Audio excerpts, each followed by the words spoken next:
Welcome, boys and girls, to the pig-killing chamber of doom and destruction and death and stuff.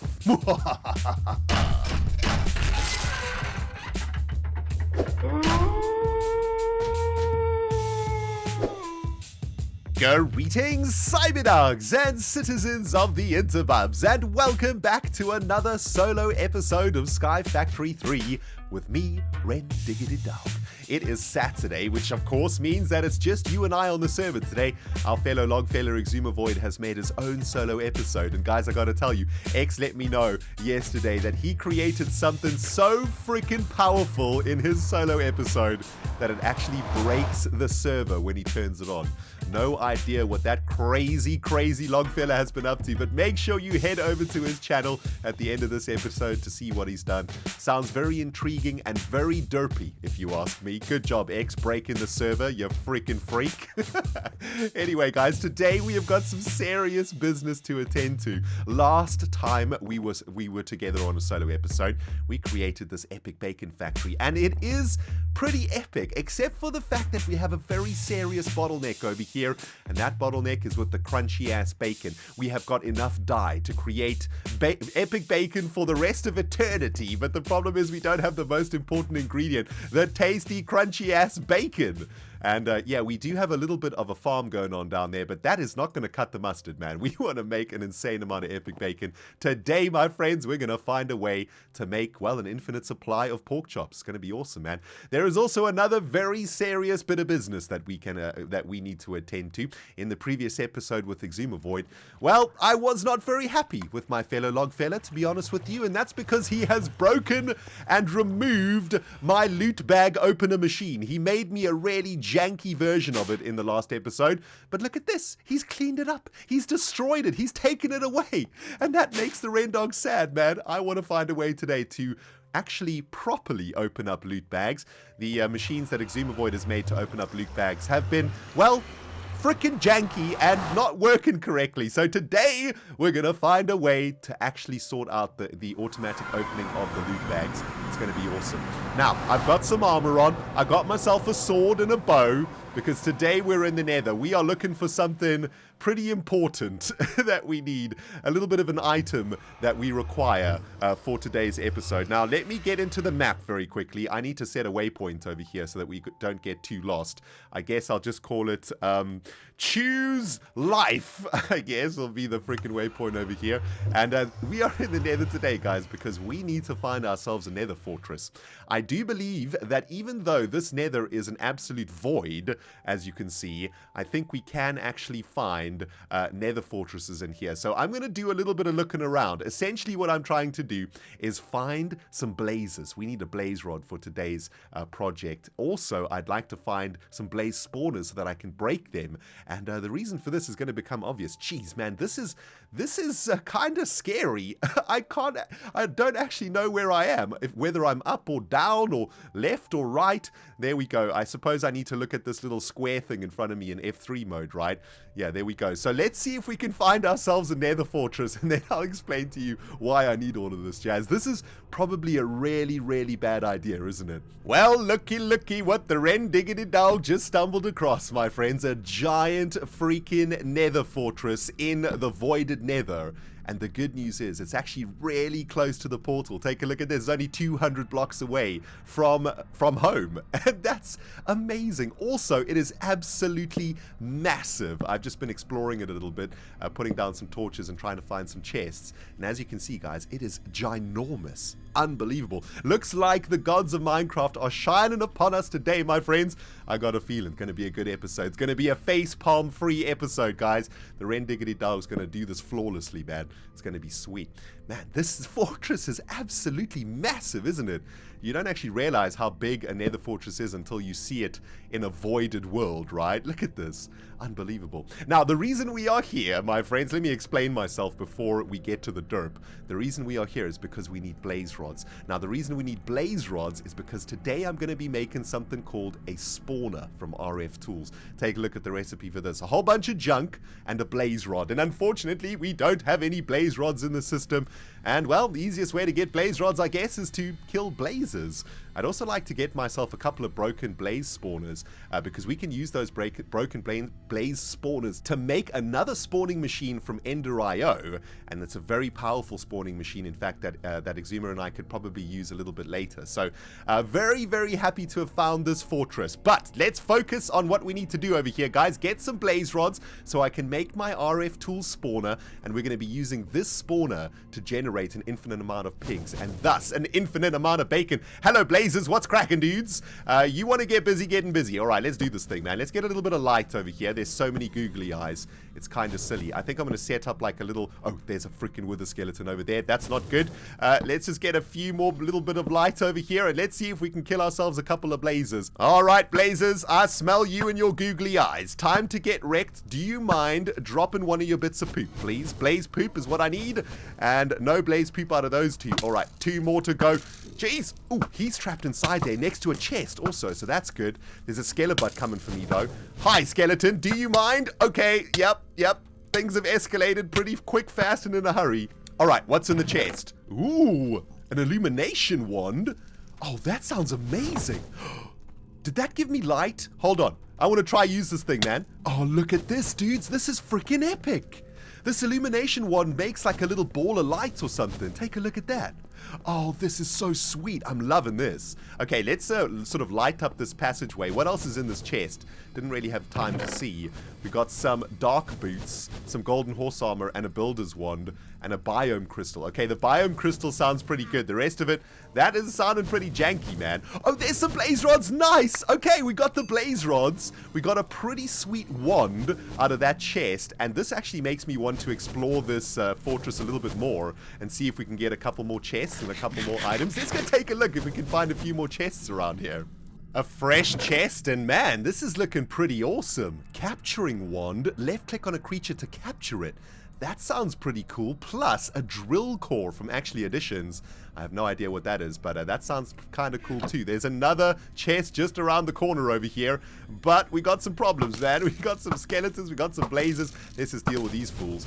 This is actually kind of easy with angel wings. All you do is fly like very close to the roof, and you're pretty much safe from most of the mobs except for skeletons with bows. But check it out, man. Here's another chest. Let's crank this sucker open. Anything sweet in here? Another illumination wand, which is kind of sweet, and another biome crystal, jungles this time. That's kind of sweet, man. I don't know if there's any more chests in this this place. I've looked pretty much throughout this entire freaking nether fortress now, but I'm going to do one more run. Oh, there is another chest over here. Nice. Oh, there's 2 more chests over here. Jeez. Oh, man. Another biome crystal. This is insane. We're pretty much getting like all of the biomes over here in crystal form. I don't know if that's good or not, but that sounds kind of cool. Let's crank open this chest too. Sunday's head. What? We got Sunday's head. That's amazing. Okay, I'll definitely take that. And perhaps what we should do is build some sort of a, I don't know, statue or something and plonk Sunday's head on it. That could be pretty awesome. Unremarkable capacitor. Well, that sounds kind of unremarkable. I'll give that one a skip, I think. No face palms or death so far, everybody. That's freaking good news, right? Check how awesome this illumination wand is also. It basically gives you infinite freaking light source, which is amazing. But I need to try get for myself a broken spawner. Did I pick up a broken spawner over there? No, I got a spawner shard. Oh, there we go. Broken spawner. A blaze broken spawner. So that is absolutely perfect. This is getting a little bit precarious. I think it's time to head home, guys, before we lose Sunday's head in the void. Okay, heart rate is back to normal. That was actually pretty intense, guys. I gotta tell you, man. There were some moments off camera that were pretty dodgy, man. I got withered. I was getting blazed. I was on fire. It was, well, kind of stressful, especially for a noob like me. However, we did get a bunch of sweet stuff from that nether fortress. Got a whole bunch of biomes, or biome crystals, rather. I don't know what these are, but they sound kind of sweet. Also got X and illumination wand because it's freaking awesome. We got this displacement wand and a capturing wand. Some pretty cool stuff over here. Also got ourselves a broken spawner so that X and I can do something with that with an Ender.io spawner project or something in the future. Got some void crystals. Don't know what that's about, but they sound kind kind of fancy. And we also got 2 heads over here, Slowpoke's head and Sunday's head. So that's kind of awesome. Don't know what we'll do with those, but hey, if you guys have got some ideas about what we can do with these heads, you know where to put it, man, in the comments section below. Now, I have made for ourselves 3 spawners from RF Tools. These spawners are going to be making pigs for us, and that is going to provide us with an infinite supply of bacon for our epic bacon factory. However, there's one more step in this spawner project to make these RF spawners work. We actually need to get ourselves a little bit of pig juice inside of this syringe. I know, it sounds kind of disgusting, right? Yep, we're basically going to have to stick this syringe in the butt of a pig and suck out a whole bunch of its essence, I think is what we need. So while we wait for those pigs to spawn on those platforms down there, guys, I thought we would tackle another project for today, a pretty simple one, and one that I think I've got figured out pretty well. Now, in the previous episode, if you guys can remember, our good buddy Xisumavoid, oh, I do love him, but you know, he broke my loot bag opener, and I am not happy. I am not freaking happy. Also, by the way, I'd just like to say that the loot bag openers that Xisumavoid did make, they were super janky. I mean, come on, they didn't even work properly. Xisuma, I am disappointed in you, man. I'm going to make a machine over here that is going to be opening up our loot bags properly. Okay? I hope you're watching X, because this is how it gets done. Watch a pro at work. I'm just kidding, guys. I'm probably making the worst possible loot bag opening factory in history over here, but I'm going to do my best. I'm going to do my best here. Okay, so this is how we're going to do this thing. What I've done is I've set up here a couple of tier 1 crafters, and these are the crafters that are going to be creating the loot bags. Now, I've got a couple of other things in my belly over here. I've got a crafting grid, which I'm going to place over here, and I'm hoping that this design is going to work. I kind of figured it out on my own before I started recording, but I might have forgotten some stuff. Let's see if we can actually get this done, though. Well, I can't delay the inevitable anymore. It's time to get technical up in here, cyber dogs. You know what that means, man. Time for a sip of a tasty beverage. Give me 1 second. Tea straight to the butt, and ReNDoG is ready to try and explain what is going on here. Prepare your faces for palmage, my friends. What I'm trying to do over here is create a very simple factory using crafters to turn common loot bags into legendary loot bags, and then opening these legendary loot bags and pumping all that sweet, sweet loot into our storage facility. That is the plan, and I think if I can actually do this properly, it's going to work out real good. Now, the way that we're going to do this is step by step, right? Now, to make common loot bags or uncommon loot bags, you need to combine 4 common loot bags, right? So we're going to use the crafter to create that recipe just like so, and we're going to make that into the uncommon loot bag. What we're going to do then is suck that uncommon loot bag into this drawer, and then this drawer is going to send the uncommon loot bags into this crafter, which is going to turn the uncommon loot bags into, well, you guessed it, a rare loot bag, right? The same thing is going to apply over and over again until we get to this position over here, where we are going to be ending up with legendary loot bags. The next step for the factory will then be to pump those legendary loot bags into one of these bag opener machines, and this bag opener machine is going to crank open those legendary loot bags and send all of those juicy items into the storage system. Now, that is the plan to make this thing work. What we also want to try and do is get these common loot bags to be automatically sucked out of our system. And that's where we're going to kick off this project right here. What we're going to do is we're going to connect up a grid, or this thing's called a grid, which is going to give us access to our refined storage system. And what we can use over here is something pretty awesome. Take a look at this. It's called an exporter. And what we're going to be doing is plugging this exporter into this drawer by holding shift and right clicking on the storage thing that we want to export to, if that makes sense. And then what we're going to do is simply connect up to the refined storage bit over here. Now, what we want to do is we want to tell this exporter to only export these common loot bags over here. So far, so good. No face palms so far. This is good stuff. We're going to stick this in here like that, right? So now this exporter is only going to be pumping out common loot bags. And as we can see, the ReNDoG done good, baby. Look at that, man. All of the common loot bags from our refined storage system is now going into this drawer.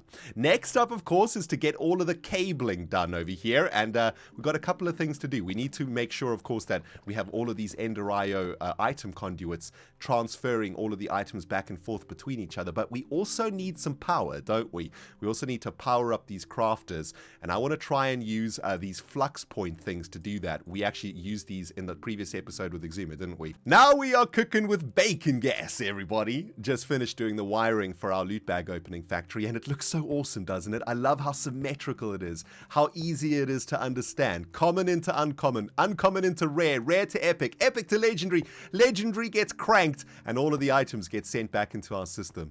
Absolutely perfect, man. Almost ready to fire this sucker up, but one last thing that we need to do. We need to get the items that are going to be generated in this loot bag opener back into the refined storage system, right? And the way that we're going to be doing that is using something called an importer. We're going to plug that into the top of the storage crate that's going to be storing up all of those items, and then literally just plug this back into our refined storage network, and that should pretty much do what it's supposed to. Let's take a look. Let's drop an epic loot bag in here. Hello, you're supposed to be sucking that jazz out. There we go. Okay, it eventually sucked it out, and that's going to go back into the storage system. Okay, so everything's up and ready to rumble. All we need to do now is get this sucker turned on, and also I need to make sure that all of these are set to always active, all of these nodes over here. So let me get these done and just double check everything, and then we'll fire this bad boy up. All nodes have been configured, and we are now ready to get this loot bag factory up and cranking, baby. What I do want to do, though, is get a couple of storage upgrades in the initial chest so that we can hold more of those common loot bags. But we are ready to test this thing out, guys. All we need to do is change this node to always active. There we go. And no, that's never active. Always active, and all of these uncommon loot bags, yeah, there they go. They're going to be going down into the auto crafter, and look at them, how quickly they get crafted into uncommon bags. And what we should be seeing is those uncommon bags landing up here, the rare bags being made. The rare bags are piling up over here, but they're not getting extracted, which means that this is probably... Oh, did I not even set up a recipe over here? I'm such an idiot. Okay, let me apply a recipe for the epic loot bag over here. There we go. So the epics are being made, and it looks like I've done the same stupid mistake over here. So let's just do this and apply for the legendary recipe. And what we should be seeing is a couple of legendaries landing up in here. Yes, one legendary has already been put in here, which is amazing. And that's been, well, held in that chest for some reason. It hasn't gone into the loot bag opener. So I guess I need to work out what's going on over here, but it's actually working, guys. This is oh, I know why this isn't happening, because you actually need more than one legendary loot bag in the drawer, right? I think. Is that going to go down? Oh, there we go. It's actually opening. That's amazing. Okay, let's have a look what we're getting here. Man of Steel ingots, diamond horse armor. You know what? I'm going to turn this off at the moment, only work with redstone so that we can see what items we're getting out of this factory. I'm going to let it run for a while, guys, while I wait for some pigs to spawn so I can squeeze out their juice. Let's see what we can get out of this little legendary loot bag opening factory. This is freaking epic, man. Welcome, boys and girls, to the pig-killing chamber of doom and destruction and death and stuff. Well, now that we've got that out of the way, guys, take a look at what I have set up over here. A very, very simple pig-killing factory.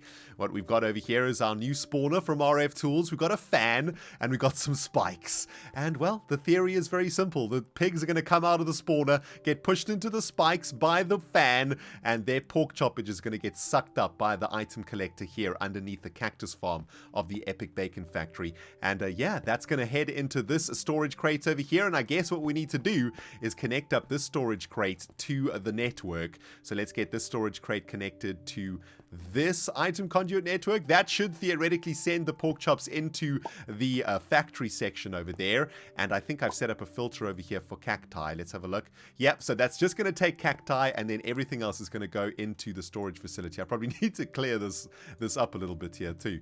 I think this is probably backed up, right? Oh, there's some freaking glass in here, which is why that isn't working. Jeez, man, this factory's a mess already. Anyway, this is looking pretty good. All we need to do now is find a way to get some pigs into this spawner.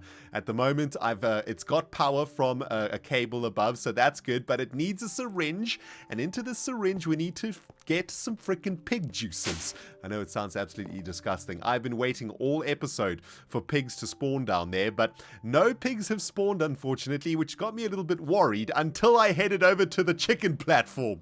Take a look at this, man. We have got a naturally spawned pig right over here in amongst all the chickens and cows. Hey, pig, what's cracking? Listen, this is going to hurt, but I'm going to have to stick the syringe in your butt, okay? So, yeah, there we go. I think I have to do it over and over again, or do I have to attack you with it? Oh, there we go. Look, got a little bit of pig blood in the syringe. That's kind of gross. All right, let's, I think we probably have to fill it up, I think, is what we have to do. Pig, stop freaking walking. This is for your own good, okay? I need to get all of your juices up in this syringe, and it looks like he might actually die before I get all of the juices. Is that really going to happen? Pig, dude, give me your juice. Ah, thank you. Okay, so one pig made one full syringe of pig juice, and if my theory is correct, once we plug this syringe into our spawner, we should be producing pigs. This is getting kind of creepy right now, man. But anyway, there we go. That's been stuck into there. Okay, awesome. And what it needs now is food. Oh, right. So we need, as is always the case in modded Minecraft, things have gotten a little bit more complicated than I originally anticipated. I really did believe that this was going to be a very simple spawning machine that would just spurt out pigs once we stuck the syringe of pig juice in it. But guess what, guys? It actually needs a lot more than that. It needs leather, it needs dirt, and it needs organic matter to make pigs. Not only that, the only way we can get all of that stuff into the spawner from RF Tools is by using something called a matter beamer to do so. I know, guys, I promised you a facepalm free episode, but I think now's about the right time for us to have a global facepalm together. 3, 2, 1. Get palmed, face. Anyway, this should all be working now, guys. I've set up a little bit of an array over here. Let me try explain to you what's happening. This infuser, or this spawner over here, as I said, needs these materials. And these machines over here, called matter beamers, which are pretty easy to make, these are the machines that we use to send the matter into the spawner, right? These machines need power. They need RF, so that's been connected up to the cabling. And they also need a redstone signal to work. They also need to be infused into the spawner, basically. So what we're going to do is use the Yeti wrench to say, this beamer, you connect yourself to that spawner. This beamer, you connect yourself to that spawner, and this beamer, you connect yourself to that spawner. Jeez, the language being used in this episode is absolutely ridiculous. Anyway, let's get all of this facing in the right direction. We got our mob fan down there to push the pigs. And now, if I have done everything correctly, when I turn on these matter beamers, we should start making bacon. Oh, look at that. That's actually really cool. It's like a laser beam that goes into the spawner. Actually, that's really sweet. Even though it's been a pain in my butt, this is turning out pretty good. While it's collecting all of the materials, it needs 20. Oh, there we go. There's a pig. Oh, that's awesome. Oh, it actually works. It's a little bit slow. That is what I will admit. So maybe what we could do is install a few more of these spawners over here. But it is working. Is there any more glass over here? Where is the freaking glass gone? Okay, no glass. That's all right. That's all right. Excuse me, dude. You not supposed to. Yep. Yeah. There we go. Get back where you belong. Let's turn this on so the pigs don't escape anymore. That pig's going to get wrecked, and his bacon's going to get sucked up. Perfect. Get wrecked, you googly-eyed freak. This time, I got it, guys. And not only that, I figured out a way to get those tasty pork chops directly into the drawer over here that is used to cook the beautiful epic bacon. I have turned off this alloy smelter for now to see if we are actually getting those pork chops. And this Ender IO cable, this item conduit, connects down to the main network below. And that means that if we stick the pork chops in here that are going to be collected by that chest, what we should see is all of those pork chops ending up in that drawer. Let's go upstairs and take a look. Come on, baby. Are they building up? There's 29 raw pork chops in there right now, which is absolutely amazing. And hopefully there'll be some more pretty soon if I've done it correctly. 29 pigs, please get wrecked. Okay, there another pig just bit the dust. Let's have a look if his bacon has arrived in here. There we go, 32. Excellent. Okay, so the pork delivery system is functioning correctly, which is absolutely amazing. It's a little bit slow, to be honest with you, but that's okay. We don't need super speed on this. And what I can do now is turn on the Ender IO thingy again. So we'll start pulling from there and start cooking the epic bacon. Well, it may not be the most efficient pig killing factory ever made in modded Minecraft, but it's doing its job. It's creating some pork chops every 30 seconds or so. And to be honest, man, X and I don't need infinity epic bacon. We just need enough epic bacon so that we never have to eat again. I think I might install another couple of these spawners over here, though, just to increase the rates a little bit. And I also need to deal with some of the excess items being picked up here. We've got some loot bags coming from the pigs and some inferium essence, so I do need to make sure those get added into the refined storage system. Could probably do that quite easily, actually, with one of those wireless item moving things. But I will probably do that off camera. The most important thing is, guys, we are making epic bacon now from this platform, which was our goal over the last couple of solo episodes, and I couldn't be happier, man. It's the jankiest factory ever made, but it's making epic bacon, and I am pretty happy with that. Well, there's only one more thing to do today, Cyberdogs, and that is to take a look at what we have been generating out of our loot bag factory over here. Oh, I'm excited about this, man. This has been running for like an hour or so, I guess. And let's have a look what we've managed to squeeze out of those loot bags over there. Nothing too exciting, I think, although we've got 5 magic beans, which sounds pretty exciting, some golden apples. We got 8 draconium ingots, which I think is really good. I think draconium ingots are pretty good. We've got some chance icicahedrons, which is also really good. Got some end portals, which is interesting, and some summoning pendulums. No idea what that is, and some mana steel ingots. So actually, that's feeling pretty decent, isn't it? I'm kind of happy with that, man. That's awesome. Well, that's just about going to do it from me today on Sky Factory, guys. Hope you did enjoy the episode, and remember to hit that like button if you did. It keeps me and Xisumavoid very, very motivated to continue the series for you guys, and lets YouTube know that we're doing a good job too. Remember to head over to X's channel now to watch his solo episode, and I'm going to be doing the same. I want to know what he's been up to, man. But anyway, that's it from me, guys. Googly-eyed freak ReNDoG sounding out from Sky Factory, and we will smell you all in the next episode.